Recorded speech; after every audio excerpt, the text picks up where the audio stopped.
आदाब साथियों, मानव आवाज़ सहारनपुर न्यूज़ चैनल में आपका स्वागत है। साथियों, गत 12 नवंबर 2023 को दिल्ली रोड स्थित महाराजा ग्रांड पैलेस में बामसेफ के पुराने व नए पदाधिकारियों का 2 दिवसीय अधिवेशन संपन्न हुआ। अधिवेशन में देश के वर्तमान हालात पर गंभीर चिंतन मनन किया गया। अधिवेशन के दौरान बामसेफ के वर्तमान अध्यक्ष अलीगढ़ निवासी अतर सिंह वीर, जो कि कपूरथला रेलवे कोच में सेवारत हैं, ने महिला आरक्षण बिल को दलित विरोधी बताते हुए कहा कि यदि सरकार महिलाओं के अधिकारों के प्रति इतनी ही गंभीर है तो उन्हें शिक्षा व रोजगार में आरक्षण दे तो वह स्वागत योग्य होगा। लेकिन राजनीति में आरक्षण ऐसा ही है जैसे समाज के दूसरे लोग सदन में पहुंचकर केवल पालतू जानवरों की तरह कार्य करते हैं, जिनसे समाज को कोई लाभ नहीं और उनकी अपनी भी कोई विचारधारा नहीं होती। ठीक ऐसे ही सदन में महिलाओं की स्थिति होगी। इसलिए राजनीति में महिला आरक्षण बिल दलितों, ओबीसी आदि के लिए बड़ा खतरा है। अधिवेशन में पूर्व बामसेफ अध्यक्ष शिवराज सिंह पवार ने आंकड़ों के अनुसार बताया कि अब भारत की आबादी घटना शुरू हो गई है और घटती आबादी में मुस्लिमों की भूमिका हिंदुओं के मुकाबले अधिक रही है, क्योंकि मुस्लिमों की संख्या का अनुपात अधिक घटा है। जबकि राष्ट्रीय स्वयंसेवक संघ RSS आज भी हिंदुओं को गुमराह करते हुए मुसलमानों की बढ़ती जनसंख्या का डर दिखाने का कार्य कर रहा है। आगे उन्होंने बताया कि भारत को विश्व गुरु बनाने के दावे भी भारत सरकार के खोखले साबित हुए हैं, क्योंकि भारत सरकार GDP का आधा प्रतिशत भी भारत के छात्रों पर खर्च नहीं कर रही है, जो कि न्यायोचित नहीं है। यदि गणना करें तो पता चलता है कि प्रत्येक छात्र पर लगभग 250 से 300 रुपये प्रति माह ही भारत सरकार खर्च कर रही है, जो कि किसी भी प्रकार से उचित नहीं है। इस दौरान रिटायर्ड इंजीनियर शिवराज सिंह पवार ने सभ्यता आदि पर भी ब्रीफ किया। आइए सुनिए उन्हीं की जुबानी प्रस्तुतकर्ता डॉक्टर मुस्तकीम राव। आपके कुछ सवाल आए बीच में, उनको भी मुझे एक्सप्लेन करना है। सोसाइटी में बेसिक जो इश्यूज हैं, एजुकेशन है, हेल्थ है, एम्प्लॉयमेंट है, पॉपुलेशन है, फाइनेंस है, इकोनॉमिक्स है। आप अभी हॉल के अंदर जाएंगे, आपको चार्ट दिखाई देंगे। इनको ये सारे के सारे अपडेट हैं। हम सारे इश्यूज लेकर चल रहे हैं और हम वो सूचना दे रहे हैं जो आपके पास भी नहीं है। मैं बिल्कुल मीडिया में होते हुए आपके पास नहीं है। नहीं हो गया, हमें तो सूचना आपसे मिलती है ना। जी। हम अपनी फैक्ट्री में थोड़ी बनाते हैं। देखिए सर, मैं सर आपको गुरुजी यही कह रहा हूँ, भारत में 140 करोड़ों में से 139 करोड़ ये सोचते हैं कि भारत की जनसंख्या बढ़ रही है, जबकि ये गलत सूचना है। 2023 में आपकी जनसंख्या घटनी आरंभ हो गई है। 2023 2025 में जब भी आप जनगणना कराएंगे वो 138 139 करोड़ पाएगी, 140 करोड़ नहीं होगी। ये कौन फैलाएगा? ये बामसेफ फैला रही है, ये बामसेफ बता रही है लोगों को। आप चाहते हैं कि घटे? हम नहीं कह रहे, घट रही है। सच्चाई क्या है वो जाने। सच्चाई बता रहे हैं आपको कि घटनी शुरू हो गई है। फर्टिलिटी रेट जो है ना वो TFR नीचे आ गया, 2.0 पे है, 2.1 पे कांस्टेंट होती है। आपकी TFR कम आ गई है। और सबसे बड़ी बात यह है, ये राव साहब बैठे इंतखाब आलम है, इन्हें यही पता नहीं है कि TFR हिंदुओं की जितनी घटी है उससे 1.5 गुना मुसलमानों की घटी है। सही है, ये पता ही नहीं है किसी को। सही कह रहे हैं आप। आपका 2.05 का ड्रॉप आया है 92 से 2019 में मुसलमानों का TFR में, और हिंदुओं का 1.34 आया है। हिंदुओं के ड्रॉप से 1.5 गुना ड्रॉप जो है मुसलमानों की पॉपुलेशन में आया, मुसलमानों के TFR में आया। बच्चे कम पैदा कर रहे हैं मुसलमान। RSS कह रही है कि मुसलमानों के बच्चे ज्यादा हो रहे हैं। तो ये कौन बताएगा? पॉलिटिशियन को पता ही नहीं है, मीडिया को पता नहीं है। मुझे इस बात पर भी मुझे कहने में कोई दिक्कत आप बता रहे हैं तो हमें पता होगा ना। मैं कह रहा हूं। जी, हम यही कह रहे हैं। पवार साहब, कच्चा माल तो हावी दोगे। जी, बिल्कुल साहब, राव साहब, हम ये प्रयास कर रहे हैं। चार्ट लगे हुए हैं अंदर, आप जाकर देखिए। हम पॉपुलेशन पे भी क्लियर कर रहे हैं, हम MSP पे क्लियर कर रहे हैं, हम मतलब क्या नाम आपकी एजुकेशन पे क्लियर कर रहे हैं। किसी को ये पता ही नहीं है कि इतने स्टूडेंट है भारत में। 26 करोड़ स्टूडेंट हैं। 1 लाख करोड़ का कुछ बजट प्रोविजन है। 300 रुपए महीना आप खर्च कर रहे हैं स्टूडेंट के ऊपर, भारत सरकार। आप विश्व गुरु हो जाएंगे 300 रुपए महीना खर्च करके। उधर 10 लाख करोड़ या पेरेंट खर्च कर रहे हैं, उधर 10 लाख करोड़ आप विदेश में खर्च कर रहे हैं। तो हम ये बता रहे हैं, हमारे इन मेंबर्स को सबको पता है ये। तो घर घर में आप बताने से क्या फायदा होगा? जब बाहर नहीं निकालोगे क्या फायदा उसका? महिला आरक्षण, अभी जो महिला आरक्षण बिल पास हुआ है और वो संसद के लिए पास हुआ है 33%। हमारी जो इतिहास है अभी पॉलिटिकल रिजर्वेशन की, जो SC ST को हुआ है, और हम जो पॉलिटिकल रिजर्वेशन में बाबा साहब डॉक्टर अम्बेडकर ने भी 1956 में कहा था कि राजनीति आपको बहुत अच्छी लगती है, जब 15 अक्टूबर 1956 को चंद्रपुर से वापस आए। लेकिन मैंने देखा है कि जो इतिहास बता रहा है, मेरा जो अनुभव है कि राजनीति में जो लोग रिजर्वेशन से चुन करके जाते हैं विधानसभा में या लोकसभा में, वो अपने मुंह के ऊपर पट्टी बांध के जाते हैं 1956 में कई। और आज हमने देखा 131 मेंबर पार्लियामेंट हमारे चुन के जाते हैं, वो सारे के सारे एक तरह का पालतू जानवर की तरह काम करते हैं। जिस पार्टी के लिए उनकी जवाबदेही, और ज़्यादातर वो हमारी विचारधारा के विरोध में ही जीत करके जाते हैं। जो आज कुछ SC ST OBC से अभी कुछ मेंबर पार्लियामेंट समाज में जैसे जैसे जागरूकता का लेवल बढ़ रहा है, वैसे वैसे समाज के कुछ लोग पॉलिटिकल एरिया में जाने लग गए हैं, मेल जाने लग गए हैं। तो उनको आने वाले भविष्य के लिए खतरा लग रहा है कि संसद के ऊपर एक समय ऐसा आएगा कि SC ST OBC के जो मेंबर पार्लियामेंट है उनका कब्जा हो जाएगा, जो आइडियोलॉजिकली है। उसको उन्होंने ड्रॉप करने के लिए कि कैसे इसको कम किया जाए, तो 33% का उन्होंने आरक्षण का महिलाओं को कर दिया है। अभी हमारे जो बहुजन समाज के बहुत सारे पॉलिटिकल लीडर हैं, वो ये बात तो कह रहे हैं कि हमारा इनमें फर्दर रिजर्वेशन हो, दे भी देंगे, ये पक्का हो जाएगा। लेकिन जिस तरह से SC ST के MPs चुन के जाते हैं, MLA चुन के जाते हैं, वो SC ST OBC की जो महिलाएं चुन के जाएंगी, उनका रोल भी वही होगा। और आने वाले समय में वो इस देश की संसद पर ब्राह्मणीकृत व्यवस्था का कंट्रोल करना चाहते हैं, सवर्णों का कंट्रोल करना चाहते हैं, जो आज है।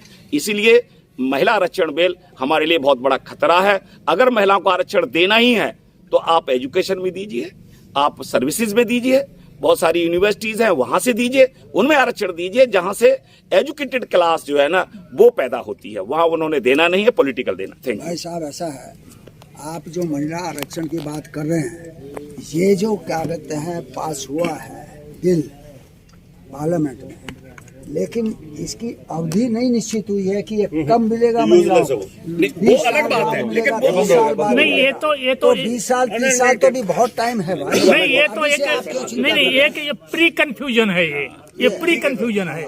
इसलिए बाबा साहब ने जब हिंदू कोड बिल इंट्रोड्यूस किया था, उस समय ये कहाँ चले गए थे सब लोग? उन्हीं के औलाद तो हैं जो आज महिला बिल ला रहे हैं। वो क्यों ला रहे हैं? उनका वेस्टेड इंटरेस्ट, उनके क्लास की जो सेफ्टी सिक्योरिटी है वो महिला आरक्षण बिल में है, क्योंकि उनकी मेजॉरिटी पार्लियामेंट में बनी रहनी चाहिए। कोई कानून बहुजन समाज के लिए, आवाम के लिए, मासेज के लिए नहीं बनना चाहिए। उनके जो उच्च क्लास के लोग हैं उनके हित में बनना चाहिए, इसलिए वो अपना मेजॉरिटी बना कर रखना चाहते हैं। राव साहब, हमारा ये डिक्लेरेशन है कि पॉलिटिकल रिजर्वेशन बाबा साहब ने 10 साल के लिए किया था, उसको एक्सटेंशन करने की जरूरत नहीं है। We don't want any political reservation. हम संसद में शेड्यूल कास्ट, शेड्यूल ट्राइब का कोई रिजर्वेशन नहीं चाहते। हम सक्षम हो गए हैं, हम फिट हैं अब इसके लिए। ये आंकड़े बताते हैं, ये चार्ट बताता है कि भारत की जनसंख्या घटनी आरंभ हो गई है, और आगे जो भी सेंसस होगी उसमें भारत की जनसंख्या घटी हुई नजर आएगी। टोटल जो पॉपुलेशन है इंडिया की, अभी इसमें जो ये चार्ट आपके सामने है, इसमें हमने ईयर वाइज भारत की पॉपुलेशन दी हुई है, और ये 1921 से बना हुआ है। 1921 में 25.13 करोड़ आबादी है, 31 में 27.90 करोड़ है, 41 में 31.87 करोड़ है, और 51 में चूंकि डिवीजन हो गया पाकिस्तान वाला, तो ये 36.11 करोड़ है। और यही इसको अगर हम 10 साल की आबादी को 10 से भाग देते हैं तो वो परसेंटेज में चार्ट बनाया हुआ है कि यहाँ से यहाँ तक 1.10% बढ़ी, वहाँ से वहाँ तक 1.42% बढ़ी, और डिवीजन के कारण वो कम हो गई, वो 1.33 हुई। लेकिन 1961 में 2.16 बढ़ रही थी पर ईयर, 2.16% पर ईयर, और 1971 में 2.30% पर ईयर, और 1981 में 2.54% पर ईयर। लेकिन 1981 से ही पॉपुलेशन की इंक्रीज में ड्रॉप आना स्टार्ट हो गया। 1981 में ही प्रोसेस स्टार्ट हो गई थी, जो 2023 में मैं कह रहा हूँ कि घटनी आरंभ हो गई है। इसकी परसेंटेज इंक्रीज घटनी शुरू हो गई थी। पॉपुलेशन बढ़ रही थी लेकिन परसेंटेज इंक्रीज घट रहा था, और ये 2001 में 2.15% से बढ़ रही थी, लेकिन 2011 में 1.77% बढ़ी है। मतलब ये परसेंटेज इंक्रीज घटना शुरू हो गया। और ये जो चार्ट है, चूंकि 2011 की 21 की सेंसस नहीं हुई है, लेकिन 2011 की जो टोटल बर्थ रेट है और जो डेथ रेट है उसका डिफरेंस बराबर आ गया। जितने बर्थ हो रहे हैं उतनी डेथ हो रही है, तो इसका मतलब परसेंटेज इंक्रीज बंद हो गया। और ये प्रोजेक्शन, ये चार्ट ये शो कर रहा है कि 2041 में भारत की आबादी घट करके 111 करोड़ रह जाएगी। उसका कारण ये है कि जो टोटल फर्टिलिटी रेट है, भारत सरकार इसका भी सैंपलिंग कराती है।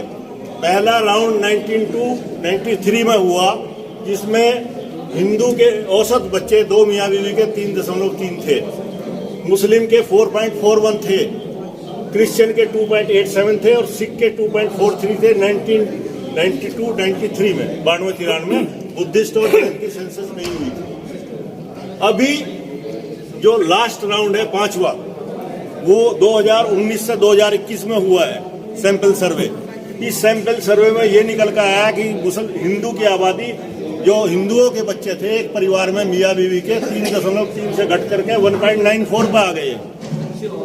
2 मियाँ बीवी 2 आ गया, औसत 2 बच्चों का नहीं रह गया, उनका 1.94 पर आ गया है। और मुस्लिम का 2.36 पर आ गया है। ऐसे ही ईसाइयों का 1.88 पर आ गया है, सिख का 1.61 पर आ गया है और बुद्धिस्ट 1.39 पर आ गया, जैन का 1.6 पर आ गया है। इसका मतलब ये हुआ कि टोटल फर्टिलिटी रेट जो निकाला है, जो डेमोग्राफिक स्टडी इंटरनेट पे अवेलेबल है, उसमें करंट जो TFR है 2.0 है, क्योंकि कंट्री के केवल 4 स्टेट ऐसे हैं जिनमें 2.0 से ऊपर है। उसमें यूपी है, बिहार है, मध्य प्रदेश है और बंगाल है। केवल 4 स्टेट ऐसी हैं जिनमें 2.0 से ऊपर TFR है। और आपको ताज्जुब होगा कि सबसे कम TFR जम्मू कश्मीर की है, जहाँ 98% पॉपुलेशन मुस्लिम है। खैर, मैं इसमें यह कहना चाहता हूँ कि ये जो ड्रॉप आया है 92-93 से 19 से 21 में 5वें राउंड में, इसमें 1.36 ड्रॉप हुआ हिंदू का बच्चे का, और मुसलमान का 2.05 हुआ है। इसका मतलब मुस्लिम जो है वो हिंदू से ज्यादा सेंसस है, वो कोशिश है इस बारे में कि साहब मेरे बच्चे ज्यादा ना हो। और ये जो प्रचार किया जा रहा है कि हिंदुओं से के बच्चे, मतलब हिंदू कम हो जाएंगे, मुसलमान ज्यादा हो जाएंगे, ये टोटल मिसलीडिंग स्टेटमेंट है। ये तो ये शो कर रहा है कि वो मुस्लिम में अवेकनिंग ज्यादा आ रही है। तो ये कहना कि साहब मुसलमानों की आबादी बढ़ जाएगी, हमसे ज़्यादा हो जाएगी, ये बकवास है। दूसरे ये है कि भारत की जनसंख्या जो है वो बढ़ रही है, ये समस्या है, ये भी गलत बात है। सही बात ये है कि आबादी घटनी शुरू हो गई है और उसका इफेक्ट मैं इकोनॉमिक्स वाले चार्ट पे आपको दिखा सकता हूँ। सही बात ये है कि पूरी वर्ल्ड में स्टूडेंट्स की संख्या जो है वो भारत में सबसे ज़्यादा है। भारत में स्टूडेंट्स चाइना से भी ज़्यादा है आज की डेट में। चाइना को हालांकि हम पॉपुलेशन में एक्सीड कर गए, लेकिन हम ये जो स्टूडेंट हैं हमारे, वो पिछले साल भी चाइना से ज़्यादा थे। टोटल जो संख्या है स्टूडेंट्स की, डिग्री कॉलेज और कॉलेज लगा करके, ये 34.5 करोड़ है। इसमें 26 करोड़ स्कूल्स में है, ये 3.74 करोड़ कॉलेजेस में है और ये इतने यूनिवर्सिटीज में है। अभी इनके लिए जो टोटल बजट प्रोविजन है भारत सरकार का, वो 1.13 लाख करोड़ है। अगर इस फिगर को इस फिगर से भाग देते हैं तो 3,000 रुपये ईच स्टूडेंट आता है पर ईयर। मतलब भारत सरकार स्टूडेंट के ऊपर एक साल में कुल 3,000 रुपये खर्च कर रही है, 250 रुपये महीना, जिसमें दोपहर का भोजन भी इंक्लूडेड है। लेकिन इसके साथ साथ जो प्राइवेट कॉलेजेस में है ये जो स्टूडेंट हैं इनमें से जो प्राइवेट कॉलेजेस में हैं वो 7.5 लाख करोड़ प्राइवेट कॉलेजेस में पेरेंट्स खर्च कर रहे हैं और ये डिग्री कॉलेज में खर्च कर रहे हैं। ये 10 लाख करोड़ जो है एब्रोड, ये तो ऊपर का है, लेकिन ये 10 लाख करोड़ जो है ये विदेश में खर्च हो रहा है भारत के पेरेंट्स का। भारत का पैसा है जो डॉलर में खर्च हो रहा है, तो ये कुल 20 लाख करोड़ जाके बन रहा है। इधर भारत सरकार का 1.13 लाख करोड़ का प्रोविजन है कुल, और कहते हैं हम विश्व गुरु बन जाएंगे। तो इन परिस्थितियों में विश्व गुरु नहीं बन सकते। ये एलोकेशन जब तक नहीं बढ़ेगा, क्योंकि जीडीपी का 0.5% खर्च हो रहा है एजुकेशन। भारत सरकार जीडीपी का केवल 0.5% एजुकेशन पर खर्च कर रही है। बजट का नहीं कह रहा हूं मैं, बजट का 3% है। तो ये बढ़ाने की जरूरत है, तभी एजुकेशन ठीक हो पाएगी। इसमें मैंने कुछ दिया है। तक्षशिला 300 BC में बना, नालंदा 100 BC में बना, बरगम जो है बुद्धिज्म का स्कूल था, ये 100 BC में बना। मथुरा में कनिष्क का जो बुद्धिज्म का स्कूल था जिसकी वजह से महाभारत हुआ, ये 200 AD में बना। और वल्लभी में जैनिज्म का और कांची में ब्राह्मणिज्म का जो स्कूल खुला है वो 800 AD में है। और इस पीरियड में कोई स्कूल नहीं था। 1830 तक देश में कोई स्कूल नहीं था। मदरसे थे या आश्रम हो सकते हैं थोड़े बहुत, स्कूल नहीं था कोई भी। 1857 में पहली यूनिवर्सिटी, 1848 में गर्ल्स स्कूल सावित्रीबाई फुले, 1835 में प्राइमरी स्कूल डिस्ट्रिक्ट लेवल पे लॉर्ड मैकाले को अवार्ड देकर के ये शुरू कराए गए। और एजुकेशन चार्टर बना था 1813 में। 1784 में ब्राह्मणों के लिए ब्राह्मण संस्कृत विद्यालय खोला अंग्रेजों ने, जिसको मदन मोहन मालवीय ने बाद में सींचा बनारस में। बनारस में। और 1781 में पहला लड़कियों का स्कूल क्रिश्चियंस के लिए मद्रास में खुला। एजुकेशन के बारे में ये सीन है, यहाँ से एजुकेशन का स्टार्ट होकर के ये आया। ये पॉपुलेशन है, यहाँ तक ये कांस्टेंट रही 1500 तक, फिर इसमें इंक्रीज आ गया, ये 35 करोड़ हो गई और ये बढ़ी यहाँ तक। अब इसमें ड्रॉप आ गया, अब ये आगे जा करके नीचे को है इसका ग्राफ, वो उससे रिलेट हो रहा है। $452 पर पर्सन पर ईयर भारत खाना खा रहा है एक साल पहले की, ये वर्ल्ड बैंक की रिपोर्ट है। ये रफली 100 रुपये रोज आ जाता है औसत। और 100 रुपये को आप अगर 140 करोड़ आबादी के लिए और 365 से गुना करते हैं तो ये 50 लाख करोड़ फिगर बन जाती है। 50 लाख करोड़ का खाना भारत एक साल में खा रहा है। अभी उसमें से किसान को क्या मिल रहा है? ये 2021 की टोटल प्रोडक्शन है, जो 23 फसलें हैं उनका ये क्योंकि 20% लोकल कंजम्पशन हो जाता है, इतनी मार्केट में आई बिकने के लिए। और ये उनको जो औसत रेट मिला है उससे गुणा करके ये फिगर आती है। ये मिलना चाहिए था, ये MSP में मिला और एक्चुअली किसानों को ये मिला। अगर MSP पे खरीदी होती तो 18 लाख करोड़ मिलते, और MSP में नहीं, व्यवहारिक मूल्य जो कंज्यूमर के हिसाब से है उसके हिसाब से 22 लाख करोड़ मिलने चाहिए थे, एक्चुअली 12 लाख करोड़ मिले हैं। ये 10 लाख करोड़ रुपए की बेईमानी सीधी है। और ये टिल्ट क्यों हो रहा है? क्योंकि उद्योगपतियों को ये क्लियर हो गया कि आगे उद्योग नहीं चलेंगे, आगे सिर्फ खाना पीना ही चलेगा, तो खाने पीने की तरफ को शिफ्ट करें। ये उसका ब्रीफ में है, ये मैं आपको साथ उपलब्ध करा दूंगा। ठीक है। और हिस्ट्री है 6000 साल की।